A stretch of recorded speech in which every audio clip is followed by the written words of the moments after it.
Right, hello guys. I just wanted to talk through some of the equipment that I've got that I've been using, just to give you like an overview of some of the advantages and disadvantages of different types of equipment. I'm sure you've seen like millions of videos on all this stuff anyway, but this is the stuff that I take with me, and there's kind of different uses and problems and things like that that you can experience with them. One of these I got was this came from Trespass years and years ago, a collapsible water bottle before the silicone ones came out. And it's, apart from the fact that you've got to open it first to let the air in, it kind of looks pretty good. It was quite handy. Oh, it's got water in. Typical. Um, Still got water in. I haven't used that for years. Um, so that's quite good. I mean, it's quite bulky though. It doesn't really pack down. Very very small, but you can clip it onto your rucksack. The lid that comes with it is crap. It like just about fits on, so that gets knocked off and falls off quite a lot. It's quite brittle as well. It does have a little carabiner clip, so you can hang it onto things as well. But I tend to put that in the bag just to so I don't lose it or damage it. Problem is with these things, where they're made of plastic like this, over time, the concertina effect of pulling it open and closed will damage the material there. You'll get holes in it and it will leak and things like that as well. So that's one of the disadvantages of that. I've got old cook sets here that I'll talk about in a minute, and I'll tell you about the best bottle that I take with me. It's from Eurohike.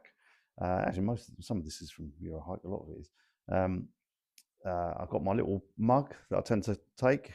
This is something I've got water inside it as well. Can never get it out. I did unscrew it once to try and get rid of it, empty the water, but it didn't come out. But that's quite handy. This is from Eurohike. I think it's about £5. Little carabiner on the handle that clips in. It's insulated as well, so you won't burn yourself when you pour your liquid in there. The only thing does doesn't come with a warning, but there should be a warning for these as well. Do not put that on your stove to boil anything into, because it's a double wall kind of designed aluminium cup.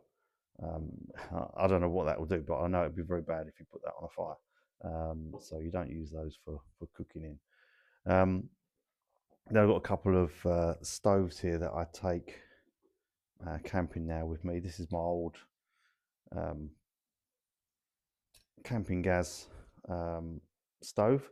This has lasted me 30 years and it's still going. It's quite heavy, it's quite big, but you can put pots and pans on, and it's quite sturdy when that sits on a gas canister. It's not really going to fall over or anything like that, unlike these ones. So this one, I did a review of my little cook set before. I quite like this. Problem is when your handles, if it's empty, if your handles are out like this as well, the weight goes this way. It's heavier because the handles are stainless steel. They're actually heavier than the pots.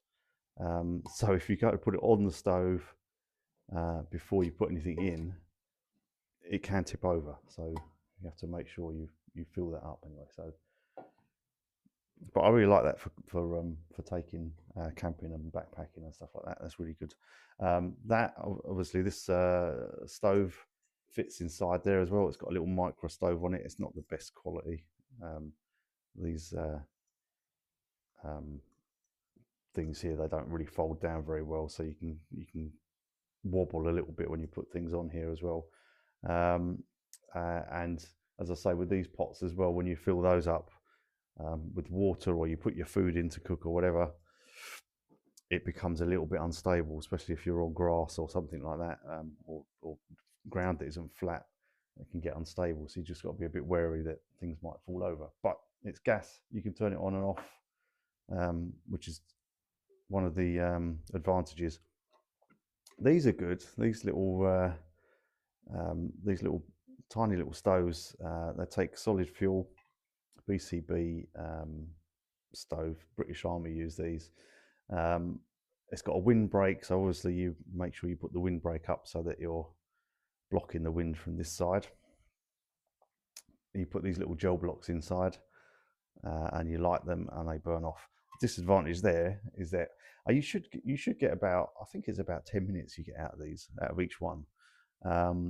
But you've got to plan what you're going to cook. If you've only got a limited number of these, I just take 3 with me, so I plan like if I'm going to boil water for coffee, that's one gone. If I'm doing food, that'll be another one gone, and then there might be enough for like lunch the next day or something like that. So you have to, if you're restricting how much of these things you're going to carry with you, you have to sort of think about what you're going to cook. If you're using like a spirit stove, obviously you just take enough spirit to cook for, and you sort of work that out for how many days you're going to use it. You can seal it back up again and reuse it. These ones, once you've lit them, you've got to let them burn out. I had a problem with one of these before because I didn't close the sides of this properly for the stove, for the pot that I was cooking on. It was that pot, and this was open on one side, so the pot kept slipping off. And then when I went to try and do something about it, I actually knocked this over, and the fuel had turned to liquid, and that spilled out over the floor, and it set the floor on fire, which was terrifying. So yeah, so that's that. These bottles are brilliant. They're really lightweight aluminium bottles. This is Eurohike one. I've used this for years. This is a litre one, so it's quite big. It's quite heavy when you fill it up, because I normally have that in the car. But for backpacking, I take it empty and I fill it up when I get there to use it throughout the day when I need it. But they're brilliant. They are. Just plonk them in your bag. You don't really feel them. I've got a carabiner on there. It's a rubbish carabiner, but I've got it on there just to attach things to, or to hang it onto the bag and stuff like that as well. Anyway, I've got this. These are my little cook sets that I've got. Before I started using that one, this is my old one from when I was at Cubs, and these are just brilliant. These have lasted forever. I mean, I know you can get those collapsible silicone bowls, and they're really, really small, but you can, you get a plate with these. You get a pot, that's what I boil the water in, so I cook on that, or food in there can go in there. You get the frying pan obviously built in that you just sort of screw down and it clamps it on. But yeah, you can use that as a frying pan, and because these are aluminium as well, they heat up really quickly, so they cook really fast. It's really good. The only disadvantage with these pots is once you've got it on the stove, let's do a little demonstration. Once it's on the stove, especially if it's liquid in there, it's not too bad. I mean, it clicks into place so that the handle stays up in the air. But if you lift it off when it's hot and the liquid moves around, sometimes that's enough to just tip the bowl over. It's probably not going to do it now, but I've had that happen enough times when the liquid is just tipped. And once it starts to go, it just tips it out all over the place. So that's the disadvantage of these. But the frying pan and the plate is good. This is good if you're putting something fairly sort of, like a stodgy kind of stew or something in there that isn't going to spill all over the place or move around too much. So that's quite good. That's the aluminium version. Scratch the table. Don't tell the wife. And then I got the stainless steel one as well, which is obviously heavier, which I don't take backpacking, but it's exactly the same features. So you get the plate, which is quite solid. You still get the pot to cook on as well. But the frying pan obviously a lot more sturdy. Still cooks very quick. That's a great bit of kit. So that's what I take with me. Very noisy. Obviously it clangs around if you're dangling off stuff. But yeah, that's it. But I think out of all of them, this is the one I like the most. There's your cup for drinking. You can use it for that. Pot for cooking food in, as long as you're just throwing rubbish in there that you don't mind mixing together, that's great. And that's all I need at the minute. The only problem, as I say, is those handles. They're quite heavy. So yeah, so that's that in a nutshell.